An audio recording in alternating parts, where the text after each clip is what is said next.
também.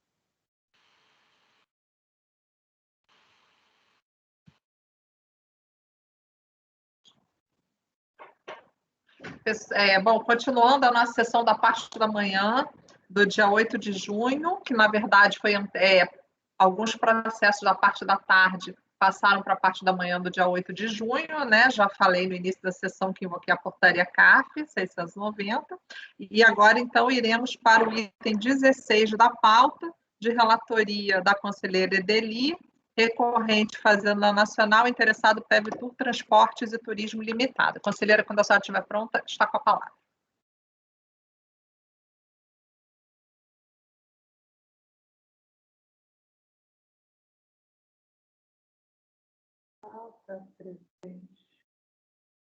Recurso especial da Procuradoria contra o acórdão 107.09498, que deu provimento ao recurso voluntário, tratando de lucro inflacionário, né, era um lançamento de RPJ primeiro, segundo e quarto trimestre de 97, a partir da constatação de parcelas da realização mínima do lucro inflacionário não adicionadas ao lucro real. A autoridade julgadora de primeira instância declarou parcialmente procedente o lançamento, declarando decaídas as exigências do primeiro e segundo trimestres de 97, sendo que essa exoneração não se sujeitou a reexame. O colegiado, a qual, por sua vez, deu provimento ao recurso voluntário por entender que foi desconsiderada a realização incentivada promovida pela contribuinte, bem como porque já decaído em 30 de abril de 2003 o crédito tributário referente ao quarto trimestre de 97. A Procuradoria apresentou divergência quanto a essa declaração de decadência do fato gerador do quarto trimestre de 97, em face da ciência do lançamento em 30 de abril de 2003, apresentando aí paradigma.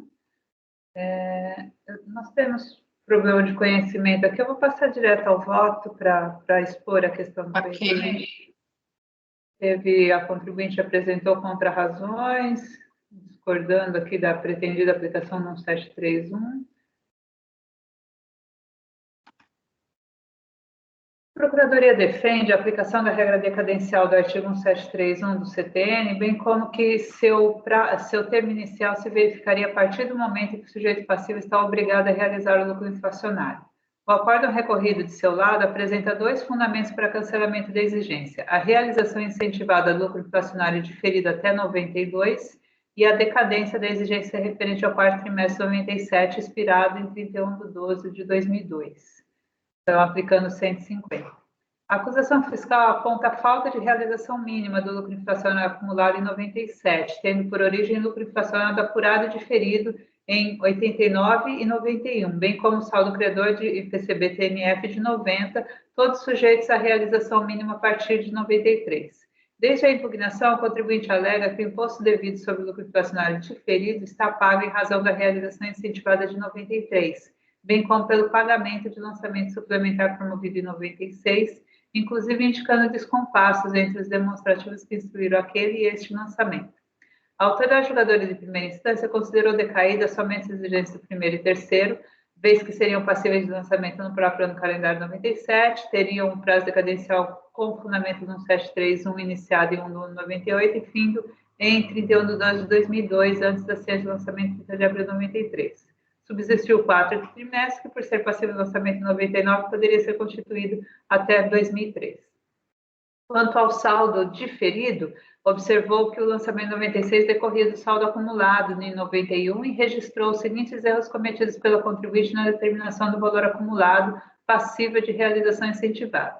Então, tem esse litígio prévio aqui, que é a discordância quanto ao que seria o lucro inflacionário que deveria ter sido objeto de realização incentivada.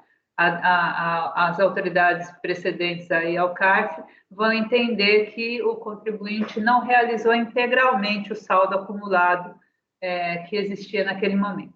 Então, a autoridade julgadora de primeira instância afirma a subsistência do saldo não alocado pela realização incentivada e invoca a IN 9693 para justificar o cabimento de sua realização mínima nos períodos subsequentes.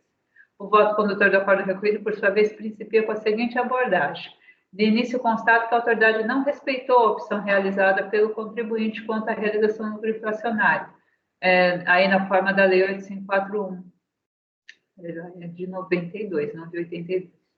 Deflui-se do texto acima que o contribuinte poderia optar de forma irretratável por 5 formas de tributação e, tendo a recorrente comprovado a opção pela tributação beneficiada a 20%, a autoridade teria necessariamente que observá-lo. Quando realizada a opção, a recorrente declarou em campo próprio do formulário a alternativa de antecipação adotada e imposto pago, de sorte que o fisco teve ciência de todos os valores utilizados para a quitação e deveria confrontar a base de realização com seus registros anteriores, notadamente se aplica o que não foi feito. A não observância da opção maculou o lançamento, que não pode ser feito por escolhendo o conselho por ser competente tão somente para julgar recursos e não para lançar tributos. Então, não se está fazendo a exigência diretamente lá no momento da realização incentivada, mas sim se determina que nem tudo foi realizado ali e se deixa um saldo que passa a ser exigido em 97. E a discussão que a Procuradoria pretende estabelecer é se 97 estaria decaído ou não.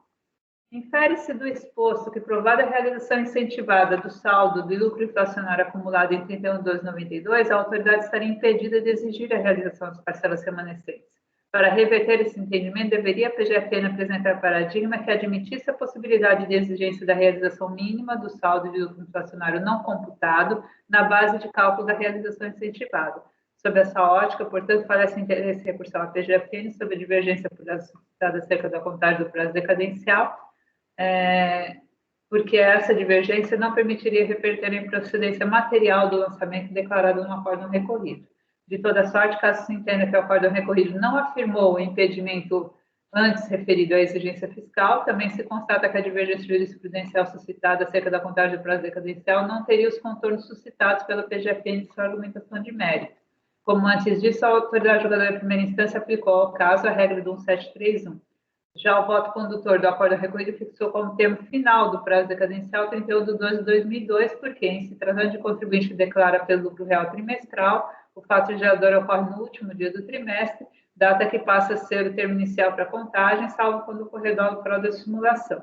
Aplicou, portanto, a regra de 150, parágrafo 4º, sem qualquer investigação acerca da conduta da contribuinte, possivelmente por conceber o IRPJ como tributo sujeito ao lançamento por homologação, na esteira da jurisprudência prevalente. O PGFN indicou o paradigma 198.00089, afirmando que ele ensejou decisão completamente distinta do recorrido e transcrevendo sua ementa que coloco aí.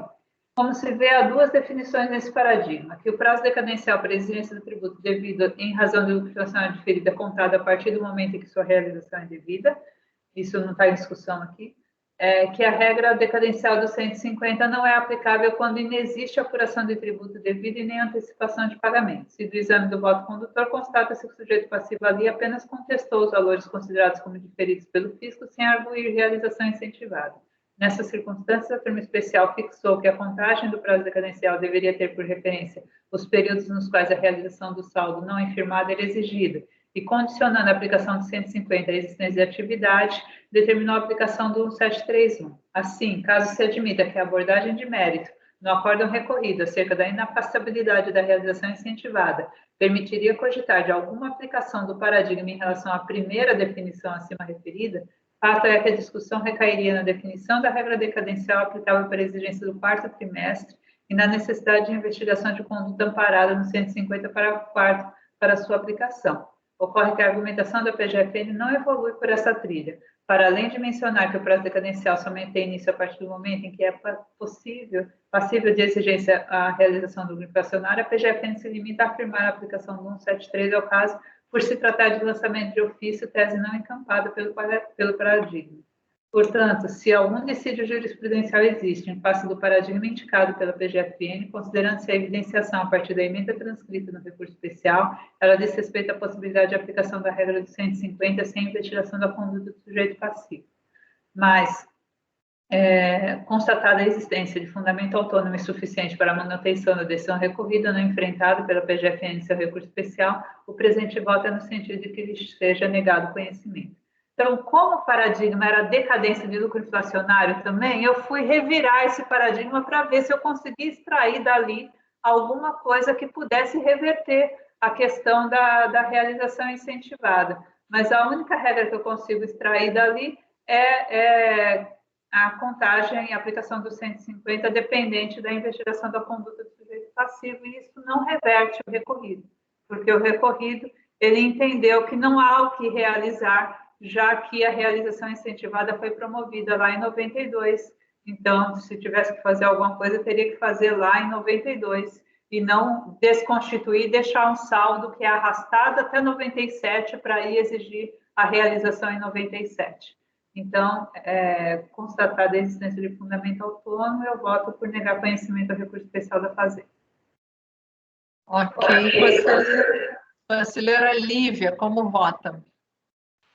Acompanho a relatora, presidente. Conselheiro Fernando, como vota? Como relatora, presidente. Conselheiro Tozelli, como vota? Eu acompanho, presidente. Conselheiro Matosinho, como vota? Acompanha a relatora, que mais uma vez faz uma análise assim muito detalhada, que fica bem clara a situação. Parabéns, Edil. Conselheiro Dornelas, como vota? Com a relatora. Conselheiro Caio, como vota? Com a relatora, e parabéns também pelo trabalho, pela meticulosidade. Eu também acompanho a relatora, então negado conhecimento por unanimidade. Mais uma vez... Registrando o recuerdos de 20 anos atrás, né? Quando a gente fazia esses processos na DRJ. Nossa. Não, isso na DRJ já era antigo.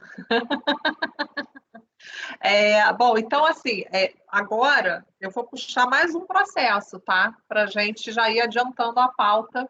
Vou então trazer o número 19 para a pauta da manhã, que é para a gente julgar agora, de minha relatoria. É recorrente à Fazenda Nacional e o interessado é a Fundação Hospitalar de Saúde. O 10, o 13 e o 18, eles têm sustentação oral, tá? Então, vou puxar o 19, tá bom? O processo está na... Não sei se está na pasta, acho que não está na pasta não. Espera aí que eu vou botar. Só um minutinho.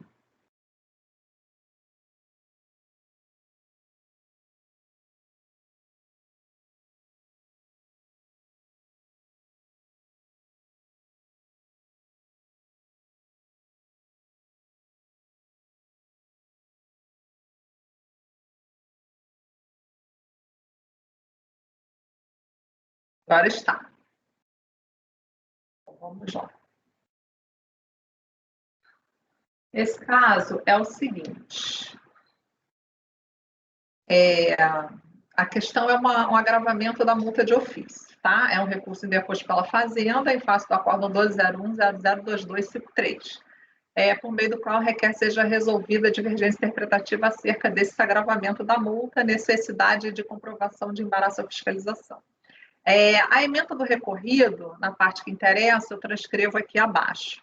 O recurso ele foi admitido em relação aos dois acórdãos paradigmas indicados. A contribuinte apresentou contrarrazões e eu fiz um relatório sucinto, porque a questão, eu vou tratar mais no voto, vou explorar mais a questão do conhecimento, apesar de não ter incluído isso no meu voto, que eu acho que não é necessário, mas eu queria assim, trazer para o colegiado que a questão da multa agravada, ela não foi trazida em sede de recurso voluntário, tá? Ela não foi arguída em sede de recurso voluntário. No recorrido, foi trazido, tá? No âmbito do recorrido é que foi explorada essa questão da multa agravada, tá? Então, só queria fazer essa observação. Não coloquei porque não é o caso, né? Não temos paradigma, não houve recurso nesse sentido. O recurso foi em relação à busca de paradigmas para a questão do agravamento da multa, ok? Então, o conhecimento, então, aqui a divergência e agravamento da multa de ofício. O colegiado ACO determinou a redução da multa de ofício de 225 para 150, por entender que a aplicação do agravamento da multa deve ocorrer apenas quando a falta de cumprimento das intimações pelo sujeito passivo impossibilite total ou parcialmente o trabalho fiscal. É o que se depreende do voto condutor, aí eu transcrevi o voto condutor. Quer dizer, o recorrido ele entrou nessa questão da multa agravada. Alega a recorrente a existência de divergência interpretativa entre o acórdão recorrido e os acórdãos indicados como paradigma, que foi o 9101001456 e o 10200102, no que concerne a necessidade de comprovação de embaraço à fiscalização para fins de imposição do agravamento da multa de ofício. Alega que o critério previsto na lei para imposição da multa agravada é objetivo, prescindindo de comprovação de embaraço à fiscalização. A contribuinte não contestou a admissão do recurso em suas contrarrazões e os responsáveis tributários sequer apresentaram contrarrazões. Nesse ponto, peço vênia à recorrente para trabalhar os contextos fáticos nos paradigmas, porque já que eu tenho que me pronunciar sobre uma questão que não foi trazida no recurso voluntário, que foi abarcada pelo recorrido, e a recorrente traz e apresenta paradigmas, eu tenho que ficar nesse plano, tá? Eu entendo que eu não deva ir além desse plano de análise da matéria que foi trazida para a Câmara Superior. Então, o acórdão 9101, né, eu procuro trazer também os contextos fáticos, porque aí eu faço a comparação para ver se tem similitude, tá? Então, qual é o primeiro paradigma? Após 11 meses da primeira intimação e depois de 5 reintimações, a contribuinte não apresentou à fiscalização livros de registro de inventário, livro de registro de apuração do lucro real, livro diário, livro razão. E no 1102, no tocante ao agravamento da multa, motivada pelo fato da empresa não ter respondido ou apresentado qualquer esclarecimento, tá? Então, os contextos dos paradigmas são esses. Tá? Nada. Sumiu, o contribuinte desapareceu. Até 11 meses após e depois de 5 reintimações também não apresentou nada. Não precisa ir muito longe para verificar que os paradigmas se afastam muito da situação fática tratada nesse processo, como bem observa-se do relatório de fiscalização, que está lá nas folhas de 2017 e 209. Os contextos fáticos são importantes nesse caso, pois a formação da divergência está diretamente ligada, ao menos, à similitude. Portanto, trago a colação o disposto no relatório fiscal sobre a questão. Então, o relatório fiscal, ele traz que o contribuinte, ele foi intimado de 6 termos, tá? E ele apresentou parcialmente documentações e esclarecimentos solicitados no item 5. Então, ele foi intimado a apresentar livro diário e razão no período de 2005 a 2009.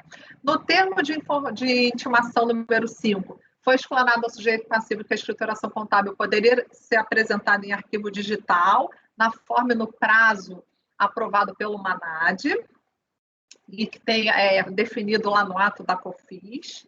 Em resposta, o sujeito passivo apresentou a escrituração contábil em mídia magnética, em CD, porém, os arquivos não estavam no formato do MANAD e no ADE-COFINS. Embora a análise dos dados tenha sido dificultada pela apresentação dos arquivos em formatos não padronizados, foi efetuada a conferência das informações e verifica-se que os livros diários foram gravados apenas com a competência de dezembro de cada ano. Também constata-se que o livro Razão somente foi do ano de 2005, foi apresentado para o mês de dezembro. Além da apresentação da escrituração contábil em formato digital fora dos padrões, com períodos incompletos, o sujeito passivo não apresentou a comprovação do registro de contabilidade no cartório do Registro Civil das Pessoas Jurídicas. Aí ele fala das normas brasileiras de contabilidade e aí o recorrido. Dessa forma, ainda que no presente caso, a recorrente e os solidários não tenham atendido as intimações de forma satisfatória, na apresentação dos arquivos digitais, na forma e no prazo, ao meu ver, tal dispositivo deve ser interpretado com cautela, dirigindo-se apenas às situações de reiterado não atendimento às intimações feitas ao longo do procedimento. Diga-se, não atender não é sinônimo de mal atender.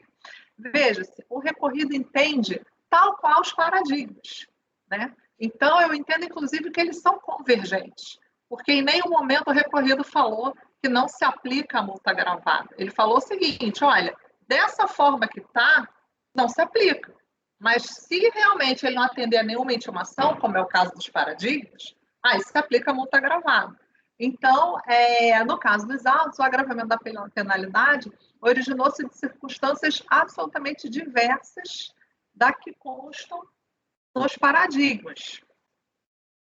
Sequer pode ser feito o teste de aderência, porque eu não sei se o colegiado paradigmático vai ter a mesma posição que teria se esses fatos forem levados para lá, né? Nesse sentido, por ausência de similitude entre recorrido e paradigma, a princípio eu não conheço do recurso especial, tá? Eu não sei, aí vamos fazer essa votação primeiro, tá? E aí, em seguida, a gente vê.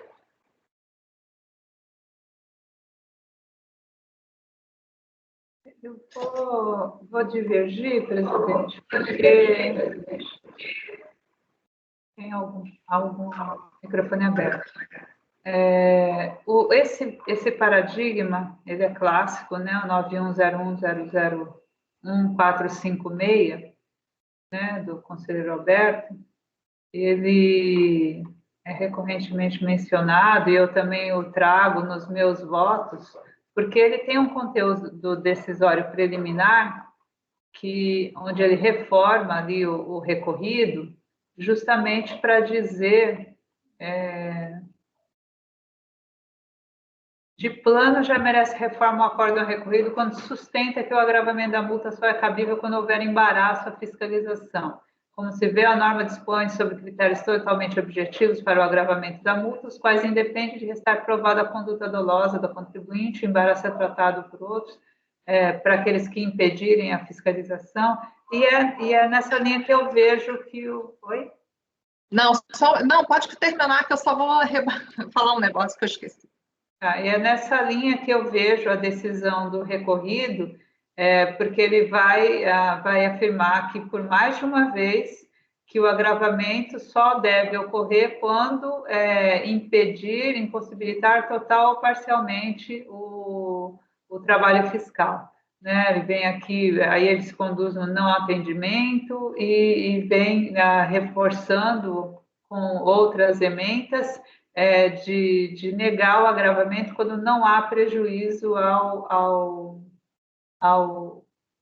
trabalho fiscal. E é nessa linha que eu vejo aqui na premissa, na preliminar, né, a questão de que eu não vou investigar embaraço, eu vou ver se houve intimação não atendida. Né? Então, é como eu vejo, é como eu interpreto o paradigma 9101001456, né? Ele afasta, eu não preciso provar que hoje prejuízo, eu preciso provar que a hipótese legal está atendida.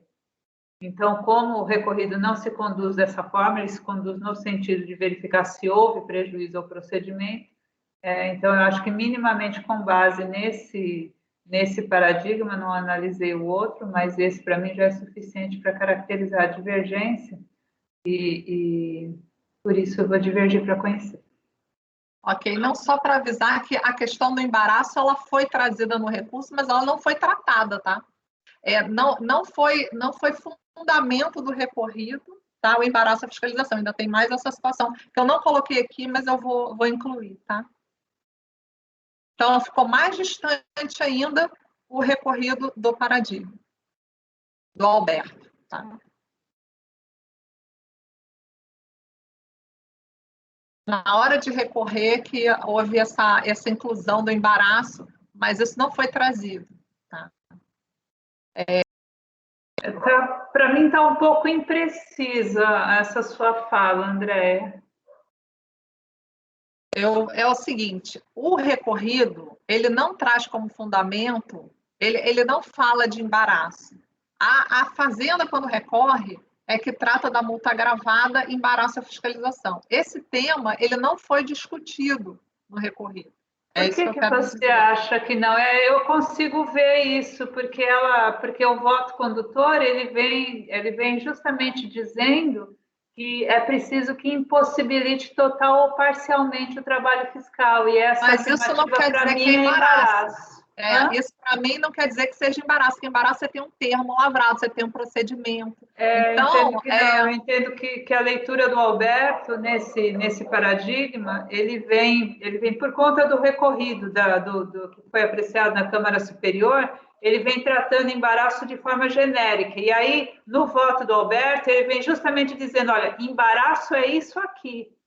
né? Então, você dizer que não teve prejuízo ao procedimento fiscal é irrelevante, né? O embaraço é importante, a caracterização dele para outras coisas. Então, ele constrói essa argumentação em cima de uma alegação de dificuldade. Então, a minha leitura é que está... Tem alguém falando que não sou eu, não é Edeli. Eu não sei quem é que está com o microfone aberto. Mas tudo bem, agora parou, né? Parou. Tá bom. Então, gente, eu vejo a exigência de embaraço, não propriamente embaraço à fiscalização lá do artigo 33, mas essa alegação de impossibilidade do trabalho fiscal lato sensu, ela afirmada no acórdão recorrido, para mim é suficiente para caracterizar a divergência em face do 9101001456. Perfeito. Doutora Lívia e depois o doutor Tozelli pode falar. Já pediram a palavra, né? Doutora Lívia e doutor Tozelli. Pode falar, doutora Lívia. Eu também vejo a questão, o paradigma, ele está saindo um pouco da discussão do embaraço, tentando ver por um outro lado, mas dizendo a mesma coisa que ele, eu concordo com ela. Mas o paradigma ele decide que mero não atendimento à fiscalização para apresentar arquivos digitais já é hipótese legal, é objetiva, seja multa agravada. Já o recorrido, ele vai tratar, não basta que não tenha atendido, é preciso olhar se atendeu de forma satisfatória ou não, enfim, ele vai dar aspectos subjetivos a essa hipótese legal. Então, por isso, não tão objetivo quanto o paradigma, né? Então, por isso eu também consigo ver divergência e acompanhar a divergência para conhecer, então, o recurso. Tá, ok. Doutor Tozelli, você quer falar?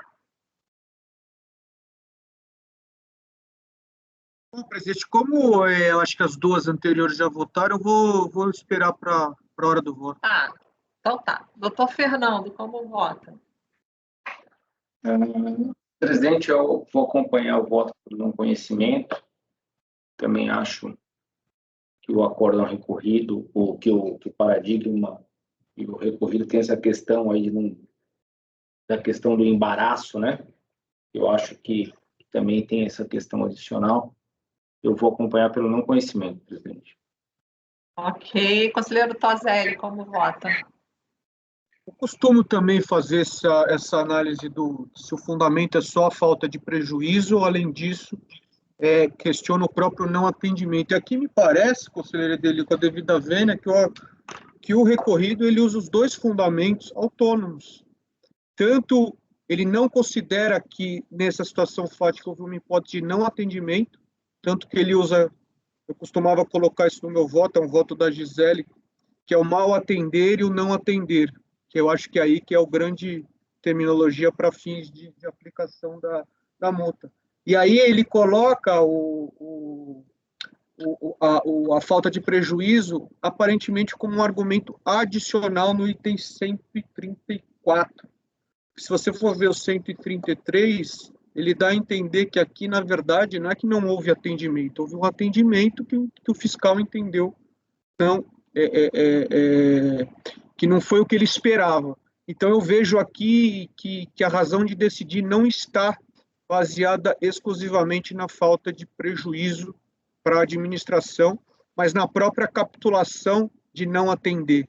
Aqui houve atendimento, o acórdão ele afirma isso, não com essas palavras, mas dá a entender isso. Então, eu também uso esse critério, mas eu acho que nesse caso específico, esse critério ele não se faz presente, porque há esse outro fundamento que o paradigma não atinge aí. Então, nesse sentido, eu acompanho a relatora pelas conclusões.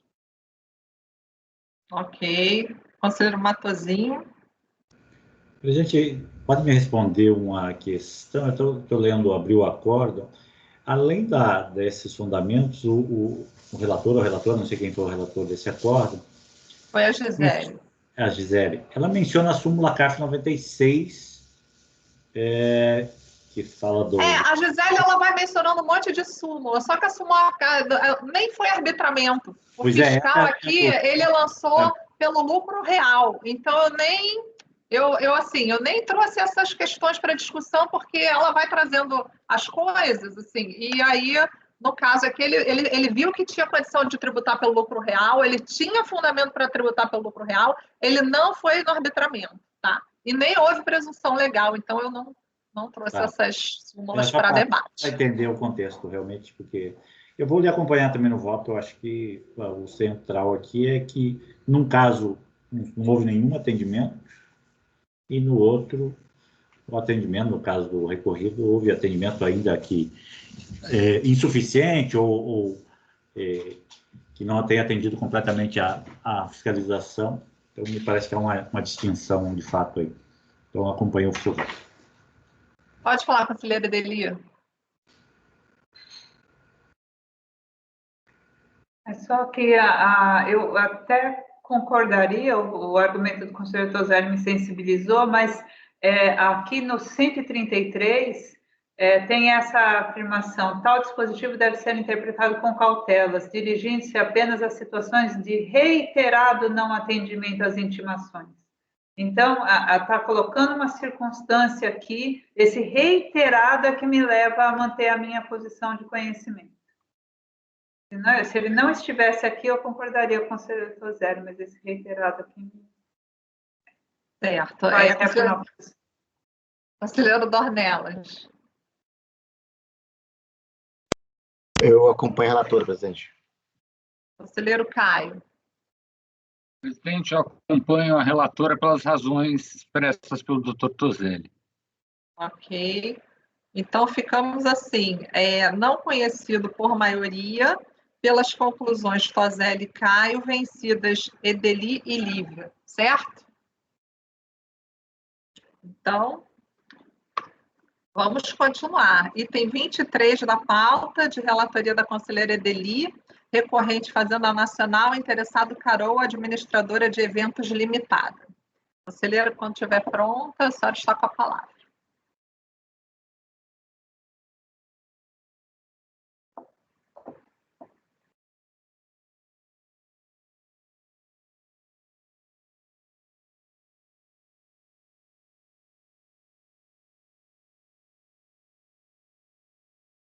Qual que é o item, presidente? Desculpa.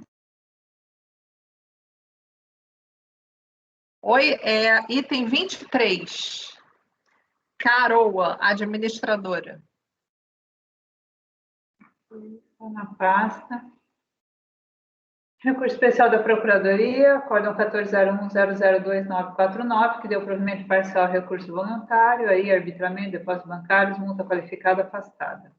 Litígio decorreu o lançamento de tributos incidentes sobre lucro faturamento 2002, a partir da constatação de omissão de receita, depósito bancário de origem não comprovada, arbitramento do lucro, qualificação da penalidade, a notícia também de constatação de pagamento a beneficiários não identificados, mas que estaria em outros autos. A autoridade reguladora de primeira instância manteve parcialmente a exigência, excluindo da base de cálculo depósitos que decorreriam de transferências bancárias, sendo que essa exoneração não se sujeitou a reexame, o colegiado ao qual, por sua vez, afastou a qualificação da penalidade. A Procuradoria recorre, defendendo aí o restabelecimento da qualificação, paradigma 101.96757, recurso admitido, e aí a discussão quanto à qualificação da penalidade em razão da omissão de valores expressivos à margem da tributação, a argumentação de praxe da Procuradoria. A contribuinte foi cientificada e não se manifestou. Aqui, conheci com base nas razões do exame de admissibilidade, eu acho que temos ressalvas aqui. Para mim, o 101.96757, ele sempre se presta a caracterizar a divergência, porque ele traz a manutenção da multa qualificada em um lançamento de depósito bancário de origem não comprovada, em que se afirmou que era significativa a omissão. Então, acontece que aqui são de 2002 a 2004, o montante era de 20 milhões nesse paradigma, os valores contabilizados não chegam a 10% dos movimentados, mas eu não tenho ressalva, porque na linha geral, que eu consigo deduzir aqui que numa omissão significativa de depósito bancário, há um entendimento de que deve ser mantida a qualificação. Eu não me lembro como é que ficou a votação da última vez que enfrentamos isso. O meu voto é pelo conhecimento, mas eu vou passar já para o mérito, porque não tem maiores discussões aqui. Todo mundo já conhece meu posicionamento, né? A Procuradoria pretende o restabelecimento e a questão aqui é se a acusação agrega outras evidências materiais aos depósitos para corresponder às receitas da atividade, por isso que transcrevo todos esses votos anteriores e os que já proferi aqui na Câmara Superior e passo ao caso concreto. A autoridade descreve que o fiscalizado atuava com parte envolvida nas operações de exploração de sorteio, com apoio nas leis ICO e Pelé, mas não foi localizado em seu endereço, informando ter sofrido interrupção involuntária das atividades de sorteios, incluindo apreensão judicial de todos os equipamentos. Em consequência, não apresentou ao fisco os elementos requeridos, nem os requeriu à autoridade judicial, motivando a requisição de informações diretamente a instituições financeiras, intimação para comprovação da origem, falta de apresentação de esclarecimento. Analisando o livro diário obtido junto à autoridade judicial, a autoridade fiscal quantificou as operações não escrituradas, concluiu pelo necessário arbitramento dos lucros, presumiu omissão de receita a partir de depósitos, imputando a penalidade na forma qualificada e pelas justificativas postas. Esses valores estão sendo constituídos pela situação peculiar do fiscalizado, que iniciando atividades em 99, desde então não declarou qualquer receita, mas através de seus extratos bancários de 2002 já vimos que possui valores de crédito substanciais. De 99 a 2004, com exceção de 2002, optou pelo presumido. Em 2002, lucro real. Declarou apenas 1.700.000 sem nenhuma receita correlata, mas pelos seus extratos constatamos um total de depósito de 2.700.000. Pelo seu livro diário, desconsiderado, observamos que suas despesas têm preponderantemente contrapartida em lançamentos de empréstimos. Há nítidos indícios de inviabilidade entre o que realmente aconteceu nas atividades e o que está registrado na contabilidade, sendo que nesta há uma intenção volitiva de simular uma situação perante o fisco, ou seja, de não declarar nenhuma receita operacional. Como se vê, aí minhas palavras, a qualificação decorre do volume de depósitos bancários omitidos na escrituração contábil e da inexistência de qualquer receita escriturada, mas nada se diz acerca da natureza ou da origem dos depósitos bancários para associá-los à atividade do sujeito passivo. Quando evidenciado somente apenas o indício que a lei elege para a caracterização da presunção legal de omissão de receitas, a jurisprudência está consolidada, contrariamente à qualificação nos termos da súmula 25, e por isso concordo com o voto condutor do acórdão recorrido, que reduziu a qualificação da penalidade, porque a fiscalização não aprofundou a investigação para identificar a origem a natureza dos depósitos. Por isso, conheço e nego o provimento ao recurso especial da Procuradoria. Ok, conselheira Lívia. De novo, eu concordo com a conclusão, eu votei com a doutora Bel na turma ordinária, só como eu e a doutora Lili temos uma divergência quanto ao que seriam os outros elementos ali, que a doutora Lili considera receitas da atividade, eu acho que eu tenho uma concepção um pouco mais restrita, eu iria pelas conclusões, vou apresentar dever para dizer que é só isso, que eu concordo com o voto integralmente quanto aos outros elementos. Ok, voto pelas conclusões, então, né? Conselheiro Fernando. Presidente, acompanha integralmente o voto da relatora. Ok. Conselheiro Toselli.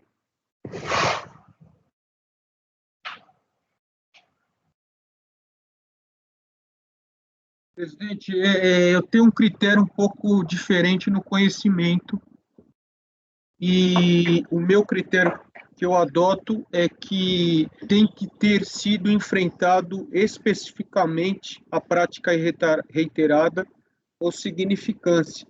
Aqui eu não vejo, além da própria omissão, esse critério jurídico, né, esse fundamento para qualificar, né, a relevância dessa omissão.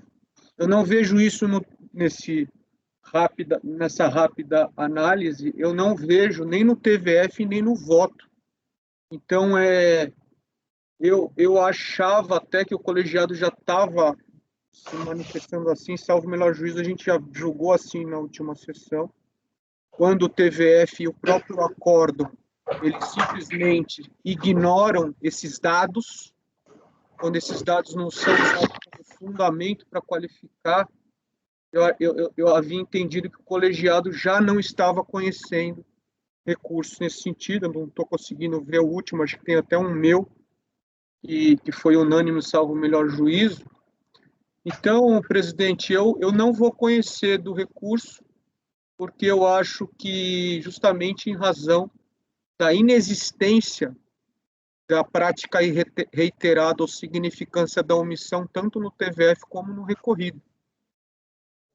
Então, nesse sentido, eu abro divergência para não conhecer, e caso conhecido, eu acompanho a relatora pelas conclusões. Ok, então vou retornar para a doutora Lívia, se ela tem alguma questão em relação ao conhecimento. Tendo em vista que o doutor Toselli abriu essa divergência. Não acompanho. Qual é o voto, Toselli, que você mencionou?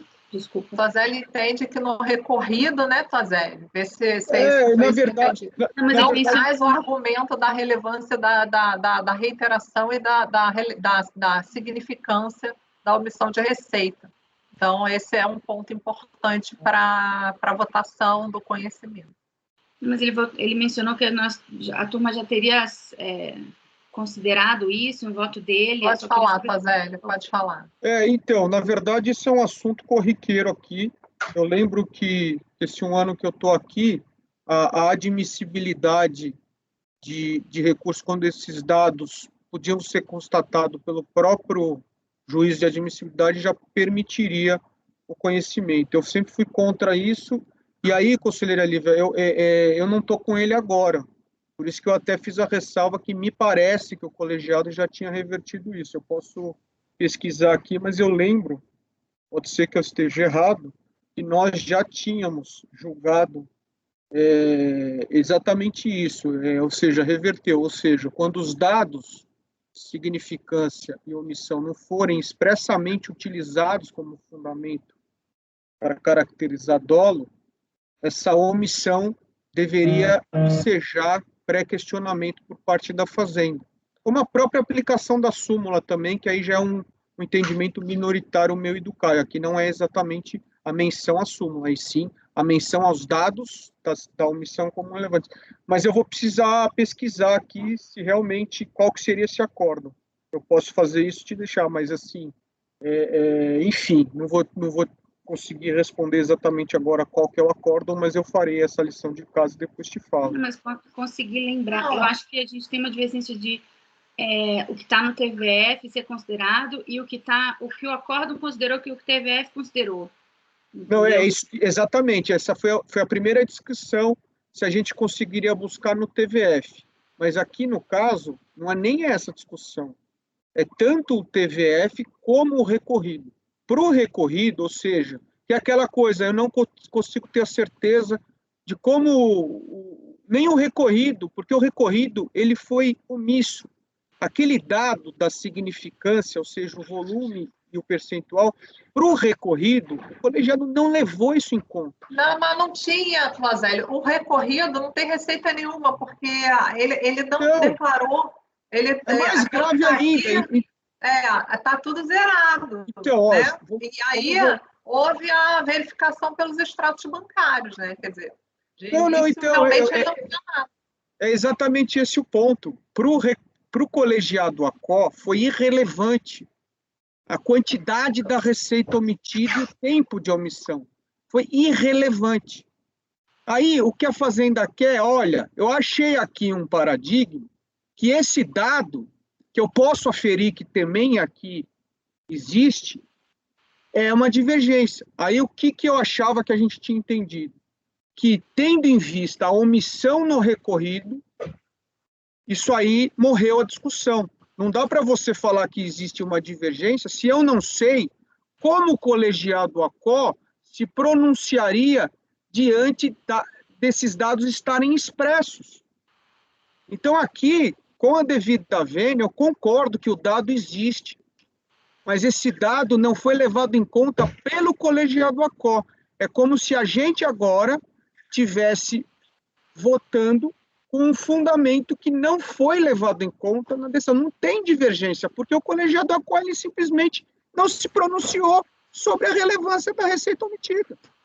Então, como é que eu posso falar que o colegiado ACOA eu não sei qual que é o entendimento do colegiado ACOA sobre isso. Então, na existência de uma omissão, qual que é o remédio? Embargos. A gente já julgou, tenho certeza que a gente julgou isso. Agora eu vou questão agora de ver a lição de casa, que foi voto meu, inclusive, eu vou fazer isso. Parei de falar, presidente, acho que já fomos claros, mas mantenho aqui, estou firme nesse sentido.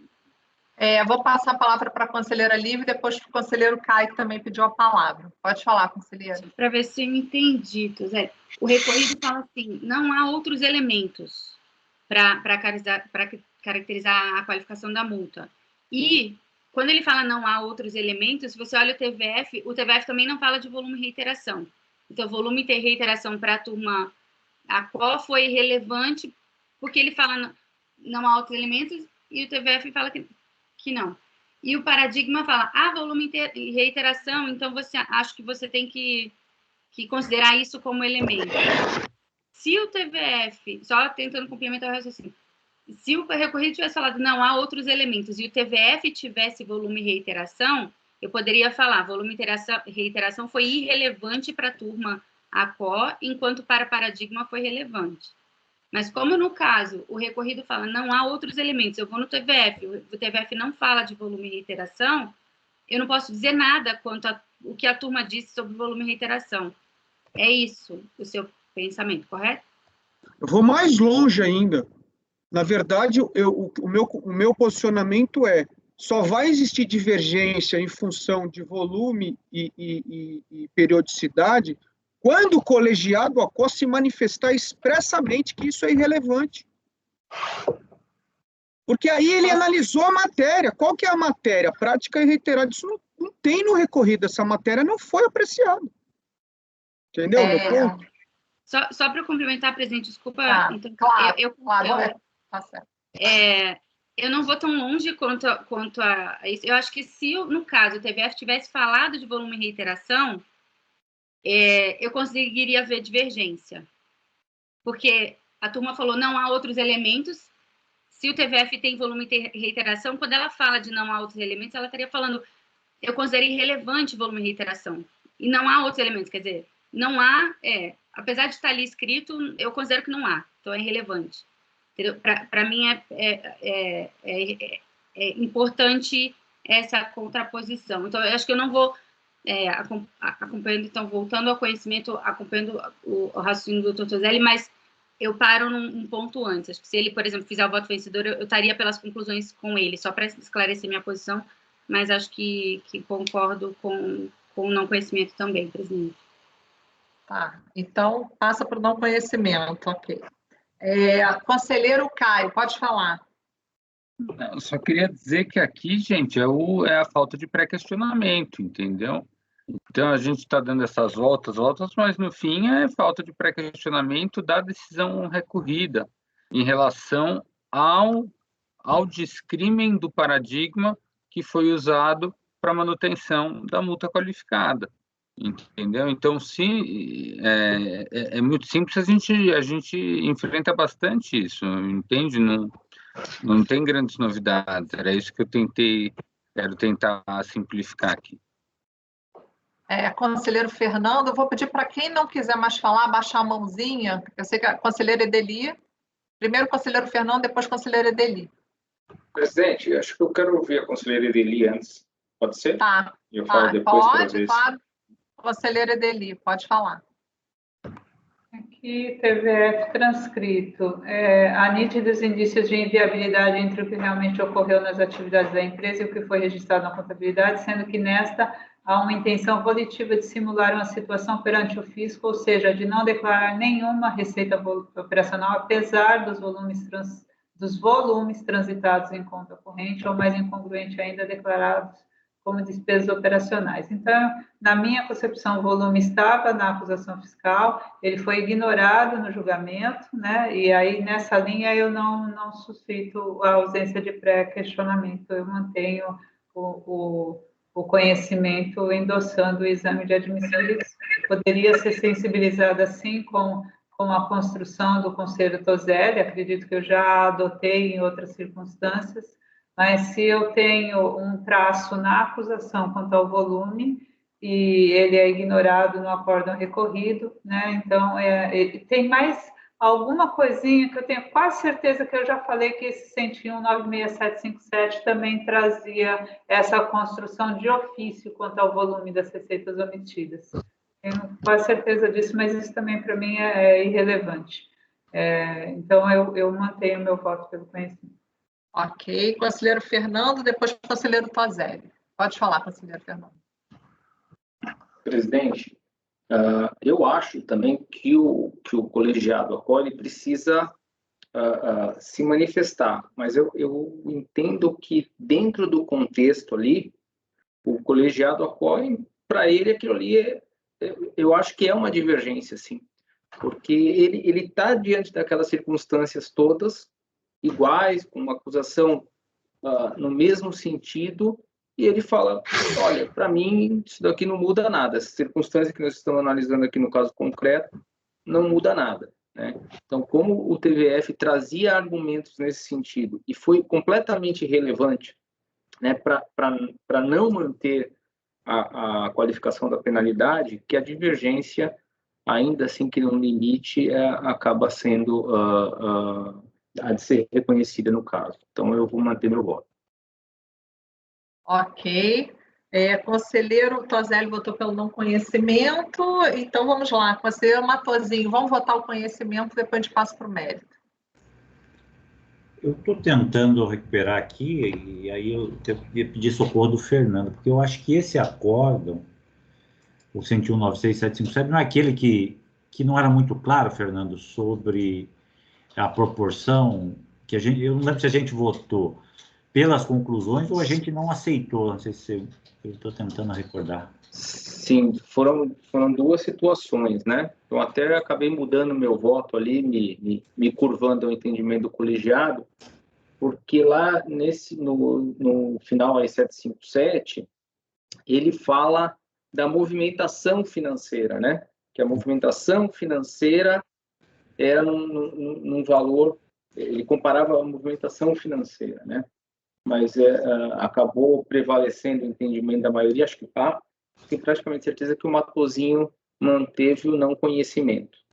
Acho que eu e o Caio, que acabamos no segundo processo, que era de minha relatoria, falou, olha, tudo bem, o colegiado já está entendendo assim, e depois né, quando estava formalizando meu voto, eu reli aquilo ali e cheguei à conclusão que os termos que o paradigma usa, e depois ele acaba utilizando a própria movimentação financeira como a receita. Depois quando eu fui formalizar o voto, ele fala da movimentação financeira, mas depois ele conclui exatamente que a movimentação financeira era a receita omitida. Então, por isso, eu hoje não precisaria nem ser por me curvar pelo entendimento do colegiado, mas eu mesmo me convenci que é suficiente, assim, que ele fala, assim, da quantidade de receita omitida, do volume da receita omitida. Tá?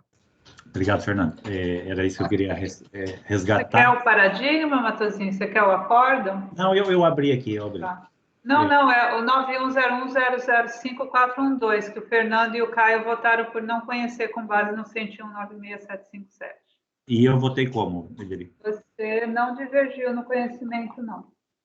Só divergiu. Não, você divergiu com eles. Você, Fernando e Caio votaram pelo não conhecimento. É um processo meu da APK. Posteriormente, houve mudança de posição do Caio e do Fernando, foi isso? Isso, acho que foi o julgamento subsequente, que daí era da minha relatoria, que eu até fiz constar no corpo do voto, que eu e o Caio estávamos nos dobrando ao entendimento. E aí lembro que até o Matosinho falou, não, eu vou manter o meu posicionamento também no que eu fui relator. Ok. Presidente, eu, independentemente disso, esse é um caso que eu também vou deixar até reservado esse acordo para estudá-lo melhor, mas me parece que não há similitude, né? O fundamento, seja no acórdão, seja no TVF, é distinto dessa situação apresentada nesse julgado, que ele fala como fundamento, então, essas duas questões, o volume e a proporção entre a receita.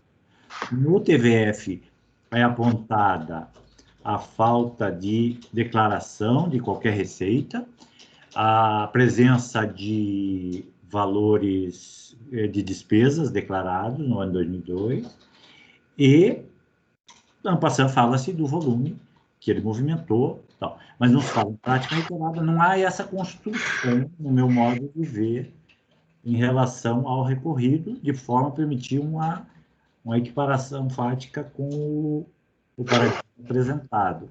Então, na questão do conhecimento, eu vou divergir da relatora para não conhecer.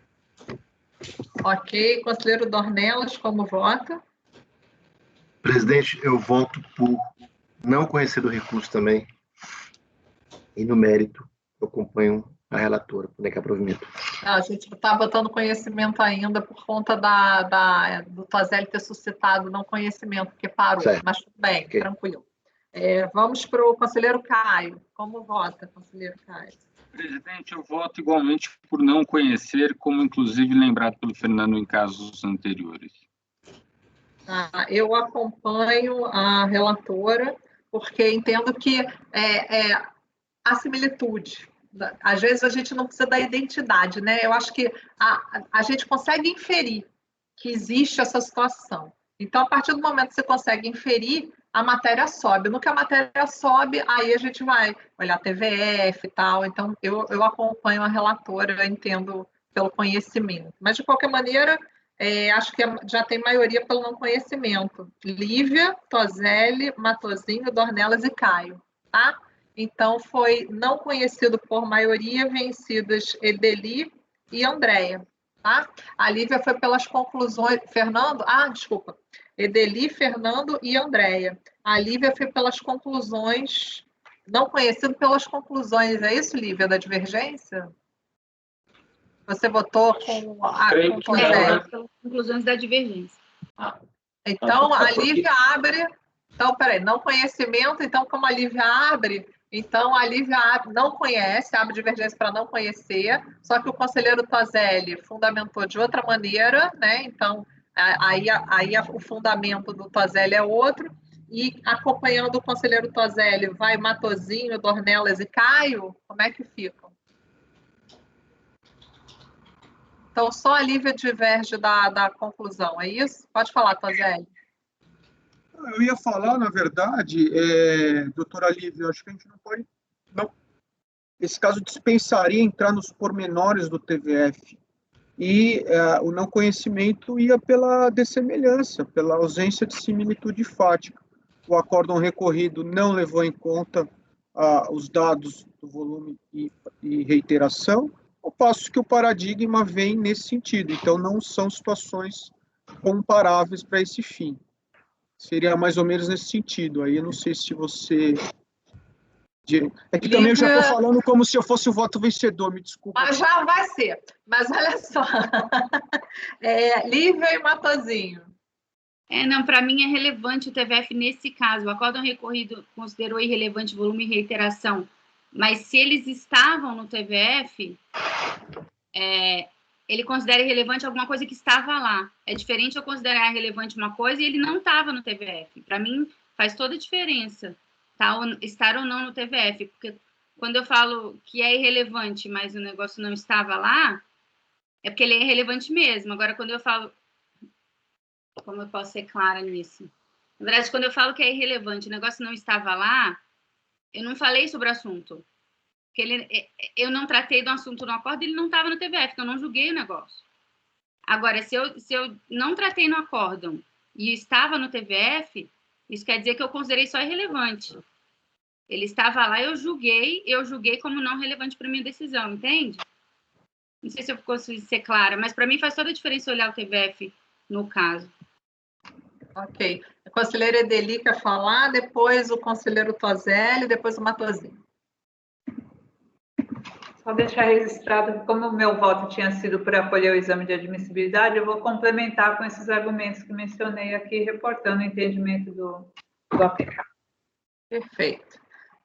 Conselheiro Toselli, depois Matosinho. Conselheiro Matosinho. Presidente, é a última vez que eu vou falar, porque só para esclarecer, doutora Lívia, que a minha premissa aqui, ao contrário da conselheira Edeli, eu acho que aquela menção ao volume no TVF não é o critério, reiteração e volume da receita. É a própria omissão. Eu não vejo no TVF que esse volume que ele está falando é o critério jurídico como elemento adicional da omissão. É o volume da própria omissão. Ele falou, nossa, você não declarou receita, você está omitindo tudo, então dolo está aí. Ele não leva esse ponto como um elemento adicional, ainda que dê essa interpretação, concordo com a Edeli. E aí o precedente, só para registrar aqui, porque realmente naquele caso o TVF foi absolutamente inócuo, não daria nem margem para essa interpretação que você fez. O TVF englobaria o volume, apesar de eu não concordar. É o 9101-005-368, foi unânime a decisão pela ausência de pré-questionamento. Foi um caso meu da sessão de 2 meses atrás. É isso, presidente. Ok, Matosinho. Presidente, eu estou convergindo bastante com a posição do redator, aí, que deve ser o Toselli, mas eu vou pedir declaração de voto, só isso. Ok. Então, vamos lá. Alguém mais quer falar? Doutora Lívia está com a mão levantada. Tá. Então, vamos lá. Então, foi negado conhecimento por maioria, vencidos Edeli, Fernando e Andréia. Pelas conclusões, doutora Lívia, né, da maioria, né, pelas conclusões. Voto vencedor, então, conselheiro Toselli e DV Matosinho. Tá? Certo, gente? Patrícia, eu vou pedir para interromper a gravação.